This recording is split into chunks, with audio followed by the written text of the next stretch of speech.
आज आप लोग प्रेस कॉन्फ्रेंस रखे हैं, क्या मुद्दा है उस पर बात रखिए। मेरा नाम सूबेदार मेजर भरत कुमार पांडे है। मैं महा रेजिमेंट का एक सैनिक हूँ और हमारा आज का मुद्दा है कि देश में जो भ्रष्टाचार की चरम सीमा है, देश में जो बेरोजगारी है, देश में जो अशिक्षा है, देश में जो हमारे देशवासियों का जो स्वास्थ्य की जो चिंता है, ये है। और सबसे बड़ी अगर चिंता है कोई, वो है सुरक्षा की। हर एक व्यक्ति असुरक्षित महसूस कर रहा है। ये हमारा देश है। भारत देश में वसुधैव कुटुंबकम।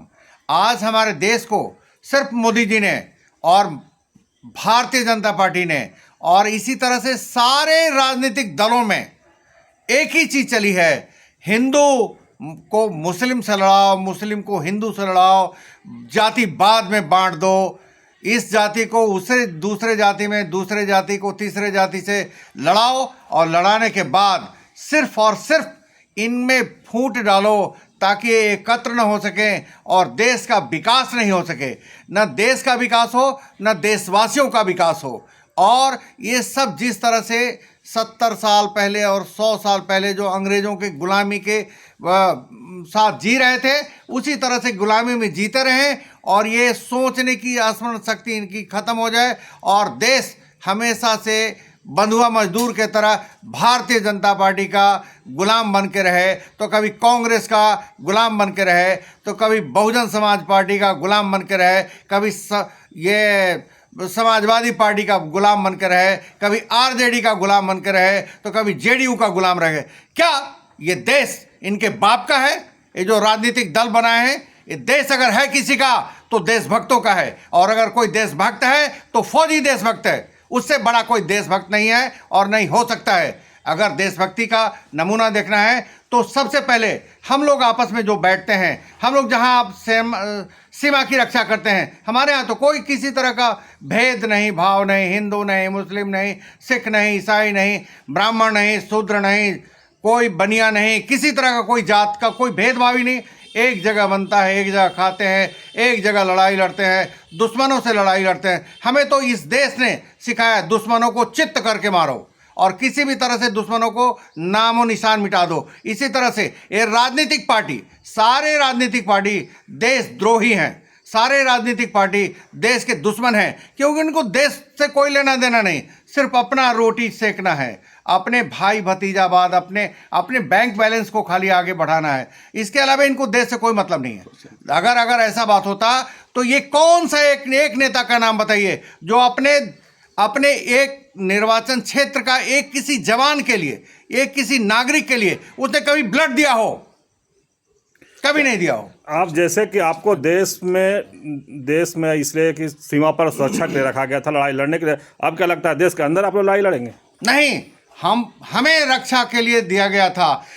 जब हम लोग भर्ती होते हैं, भारतीय सेना का कोई प्रत्येक अंग, प्रत्येक जवान जब भर्ती होता है तो चाहे वो जिस भी धर्म का हो, अपने धर्म के अनुसार गीता पर, कुरान पर, बाइबल पर, गुरु ग्रंथ साहब पर, ये सब लोग अपने हाथ रख के कसम खाते हैं कि जब तक मेरे तन में प्राण है, हम देश की रक्षा के लिए अपने सर्वोच्च बलिदान।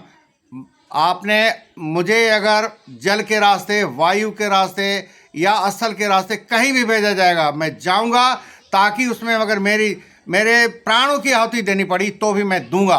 सीमा पर जैसे आप लोग दुश्मन से लड़ते हैं, तो देश के अंदर जैसे आप भ्रष्टाचारियों की बात कर रहे हैं, तो क्या उससे भी लड़ेंगे? उनको लड़ना नहीं है, इनको देश मुक्ति के लिए हम लोगों ने कसम खा रखी है।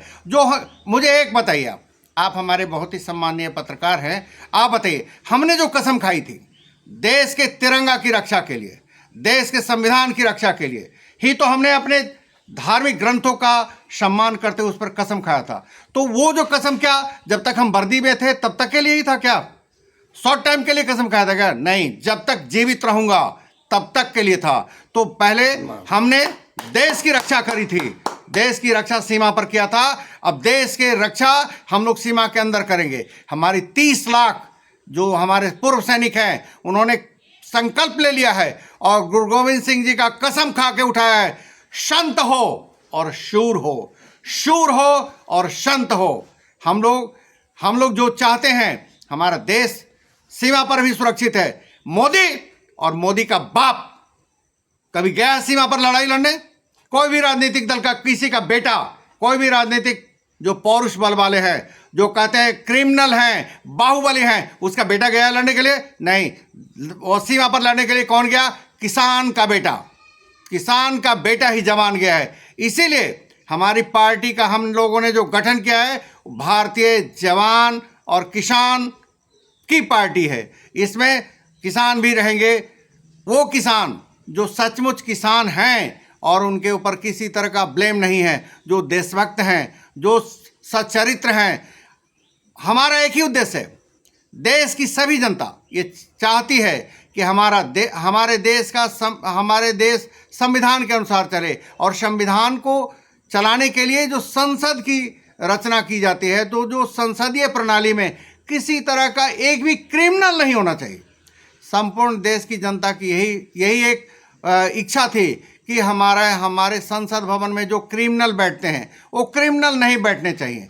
तो अभी देश के वासियों को हम ये आश्वस्त करना चाहते हैं कि 543 सीटों पर सभी देशभक्त चुनाव लड़ेंगे, और आपको पूरे विश्वास के साथ कहता हूँ 543 पर एक भी किसी तरह का जिसका क्रिमिनल रिकॉर्ड है, एक भी बंदा पार्लियामेंट में चुन के नहीं जाएगा। एक बात। दूसरी बात, हमारे जो देशभक्त जवान हैं उन्होंने संकल्प लिया है कि हम जब आगे बढ़ेंगे तो जो देश, ये सारे राजनीतिक जो आतंकवादी हैं इनको पैसे भी चाहिए और नाम भी चाहिए, नेम और फेम भी चाहिए, दोनों। लेकिन नहीं, हमारे देशभक्तों ने बीड़ा उठाया है। हम पेंशन का बिल्कुल बायकॉट करेंगे। किसी भी स्तर, पंचायत से लेकर पार्लियामेंट तक, किसी भी नेता को पेंशन नहीं मिलेगा। पहला इसलिए नहीं मिलेगा, अगर आप आए हैं तो सेवा काम के लिए आए हैं। सेवा में पेंशन कहाँ? अगर आपको पेंशन चाहिए तो नौकरी करो, इसके अलावा कोई रास्ता ही नहीं है। अगर तुम पेंशन चाहते हो और भी सारी सुख सुविधाएं चाहते हो तो सुख सुविधाओं को छोड़ के तब तुम राजनीति में आओ। और राजनीति क्या है? आज ये राजनीति नहीं, भ्रष्टाचार की नीति है।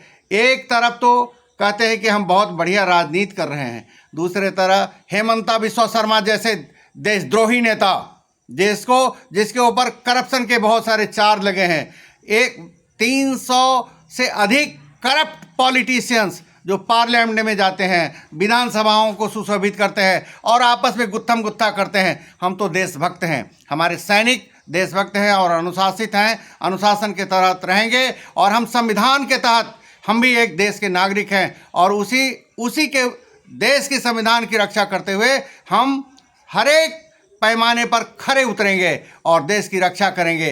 देश में भारतीय जवान किसान पार्टी जो आप बनाए हैं, तो चुनाव में क्या मैनिफेस्टो क्या रहेगा उसका कि जो जनता उसको स्वीकार करे? सबसे पहला, हिंदुस्तान में पहली बार हमारी पार्टी का जो निर्णय लिया गया है, सबसे पहले शिक्षा फ्री। पहला बात, 5 क्लास तक जो भी बच्चे पढ़ेंगे उनको पासपोर्ट बना के दिया जाएगा ताकि वो यहाँ पढ़ें, और जो भी हमारे देश के नागरिक जो सक्षम हैं यहाँ से बाहर जाके वो शिक्षा ग्रहण कर सकते हैं। उनको उचित शिक्षा के लिए हम लोग लोन मुहैया कराएंगे और वहाँ से वो जाएं। हम लोगों ने दूसरी बातें तय करी है कि हम लोग शिक्षकों को एक्सपोर्ट करेंगे। 2 क्लास के बाद ही विदेशी जो भाषाएं हैं, चाइनीज़ भाषा है, जापानीज भाषा है, कोरियन भाषा है, इन सभी भाषाओं की शिक्षा बचपन से ही हम अपने बच्चों को देंगे ताकि यहाँ से वो पढ़ लिख के अच्छे से विद्वान बन के भारत का झंडा वो उस देश में बुलंद करें, और उस देश में भारत का झंडा बुलंद करके और वो वहाँ भी सम्मान कर पाएँ। तभी तो हम भारत को हम विश्व गुरु बना सकेंगे। और शिक्षा में 600 मेडिकल कॉलेज हर एक साल खोलने का प्रतिज्ञा लिया गया है। इससे क्या होगा, जितने अधिक मेडिकल कॉलेज खोले जाएंगे हमारे बच्चे उतने ज़्यादा डॉक्टर बनेंगे तो जो हमारे भारत में रहने के इच्छुक है रहेंगे, बाकी वो डॉक्टर बना के भी हम बाहर एक्सपोर्ट करें। मानव संसाधन का हम विदेशों में भेजेंगे ताकि हमारा नाम भारत का नाम रोशन करे। चलिए, जिस तरह से भारतीय जवान किसान पार्टी बनाए हैं, तो उसमें क्या सिर्फ जवान रहेंगे उम्मीदवार की, और कोई उम्मीदवार रहेंगे? नहीं, उम्मीदवारों में जवान रहेंगे, उसके बाद किसान भी हो सकते हैं, वो व्यापारी भी हो सकते हैं, मजदूर भी हो सकते हैं, और देश में जो भी जिनको लगता है कि नहीं देश मेरा है और इसके लिए हम आगे बढ़ाएंगे देश को, उसमें सबसे पहला बात है जो हमारे कबीर दास जी, जो हमारे देश के क्रांतिकारी कवि थे, उन्होंने कहा है, कबीरा खड़ा बाजार में लियो लुकाठी हाथ, जो घर जा रहे आपनो चले हमारो साथ। चलिए, परिचय एक बार दे दीजिए अपना। मेरा नाम सूबेदार मेजर भरत कुमार पांडे है। मैं दी महार रेजिमेंट का एक सिपाही हूं और मैं चाहता हूं कि हमारा देश आगे बढ़े। आपको और बताता हूं, शिक्षा की बात आपने कही, उसके बाद शिक्षा के बाद सबसे बड़ा मुद्दा आता है हमारे देश को। मोदी जी ने जो बांट रखा है वो 5 लाख का जो उन्होंने स्वास्थ्य बीमा कर रखा है। 5 लाख के बाद क्या आप उसको मरने के लिए छोड़ दीजिएगा? नहीं, हमारी पार्टी जब आएगी, सत्ता में आएगी, तो पूरे देश के हर एक नागरिकों का चाहे 1 रुपया का स्वास्थ्य का खर्चा पड़े या 1 करोड़ पड़े या 10 करोड़ पड़े, वो सारा खर्चा देश वहन करेगी, क्योंकि वो नागरिक देश का है, ना कि वो 5 लाख का नागरिक नहीं है। मोदी जी को भी तो चाहिए, या हमारे देश के जो भी राजनेता हैं वो सिर्फ 5 लाख का ही अपने स्वास्थ्य पर खर्चा करें। वो तो जाते हैं सिंगापुर में अपने इलाज कराने के लिए जाते हैं, तो शर्म नहीं आती इन राजनेताओं को जो इन्हीं ये नागरिकों के पैसा से अपने तो विदेश में जाके कराते हैं और इन देश के नागरिकों को मरने के लिए छोड़ दिया है। तीसरी बात जो हमारी पार्टी देगी वो है सुरक्षा, और सुरक्षा 100% सुरक्षा देंगे हम। इसलिए हम सुरक्षा देने में सक्षम हैं कि हम लोग ट्रेंड सोल्जर हैं। तो हमारी संख्या अभी जो पुलिस बल है उसमें 30 लाख पुलिस बल जब ऐड होगी तो किसी भी तरह से देश की आंतरिक सुरक्षा भी होगी, बाहरी सुरक्षा भी होगी। और बाहरी सुरक्षा के लिए सबसे पहले हम लोग अग्निवीर योजना जो मोदी जी लेके आए हैं उसको सिरे से हटा देंगे, और जिस तरह से पहले की व्यवस्थाएं थी उसी तरह से परमानेंट सोल्जर का अपॉइंटमेंट होगा, उनकी प्रॉपर ट्रेनिंग होगी और वो देशभक्ति के रास्ते पर वो चलते जाएंगे और देश सुरक्षित रहेगा। आपको पता होना चाहिए पत्रकार महोदय, अग्निवीर जो बहाली किए हैं, जो उसको कैसे देखते हैं आप लोग? अग्निवीर तो बिल्कुल देश के लिए एक काला धब्बा है, देश को तोड़ने की साजिश है। अगर मोदी जी को शर्म आती तो कभी भी ये नहीं लेके आते। पता नहीं किस चांडाल चौकड़ी के बीच में उन्होंने ये इस तरह का निकाल लिया, मन में जो आया सो कर लिया। अरे देखो, 4 साल की नौकरी में 1 साल उसकी छुट्टी होगी, 1 साल छुट्टी होगी, उसके बाद वो बंदा 1 साल ट्रेनिंग करेगा तो 2 साल में क्या करेगा? वो नहीं आगे बढ़ सकता है, उसको तो परिवार की चिंता है, वो मरने क्यों जाएगा? इस तरह से देश को तोड़ने की साजिश है। चाइना देश को कौन तोड़ने की साजिश? मोदी को अगर बहुत बड़ा आप इल्जाम लगा रहे हैं। मोदी बहुत बड़ा नहीं है, ये इल्जाम उनके लिए बहुत ही छोटा है। देश ये उनको कभी भी उनके सम्मान के लिए कलंक है, मोदी जी के लिए कलंक है। जिस तरह से उन्होंने अग्निवीर योजना लाके, अगर अग्निवीर योजना लाना था तो उन्होंने राजनीति में लाना था, राजनीति में सिर्फ 5 साल के लिए लाना था कि एक व्यक्ति अगर चुना जाता है राजनीति के लिए तो सिर्फ 5 साल के लिए चुना जाएगा और 5 साल के बाद नहीं जाएगा और वो अपने घर चला जाएगा। ऐसा क्यों नहीं किया? मोदी ने ऐसा नहीं किया, अमित शाह ने ऐसा सलाह क्यों नहीं दिया मोदी को कि अगर तुम ला रहे हो तो अग्निवीर योजना में अग्निवीर पॉलिटिशियन पैदा करो? तब तो हम जानते कि हाँ सचमुच तेरी माँ ने दूध पिलाया और तुमने ऐसा काम किया जो भ्रष्ट राजनेताओं को निकाला। तुम तो भ्रष्ट राजनेताओं को सीने से लगाते हो, ऐसा तुम निंदनीय काम करते हो और तुम दिखाते हो कि हम बड़े ताकतवर नेता हैं। किस बात का ताकतवर नेता हो? अगर ताकतवर नेता होते तो तुम सबसे पहले देश की सेना को मजबूत करते, और सेना को मजबूत करते जो भारतीय सेना आज से नहीं अजेय सेना कहलाती है। दुनिया की सबसे बड़ी ताकत अगर कोई है तो भारतीय सेना है। इस सेना को आज तक कोई उसके मनोबल को नहीं तोड़ा। अगर भारतीय सेना का किसी ने मनोबल तोड़ा है तो श्रीमान हमारे प्रधानमंत्री मोदी जी हैं, जिन्होंने देश के मनोबल को तोड़ दिया। 1 साल से जंतर मंतर पर बैठे हैं हमारे जवान और उनकी बातों को नहीं सुना। 543 कि 543 एमपी को हम लोगों ने मेमोरेंडम दिया, उस पर कोई सुनवाई नहीं। हम लोग गए उनके पास मिठाई खिलाने के लिए, कोई नहीं। वो हर एक दिवाली में जाते हैं, तो दिवाली से पहले जब तुम जा सकते हो सैनिकों को मिठाई खिलाने के लिए, जब सैनिक तुमको मिठाई खिलाने के लिए जाते हैं, तो क्या उसमें तकलीफ थी? तुमने हम लोगों को क्यों रोक दिया? और रोक दिया नहीं, हम लोग को अरेस्ट कर लिया। ये इस तरह से करने वाला आदमी अगर है तो कायर है। चलिए ठीक है। Thank you.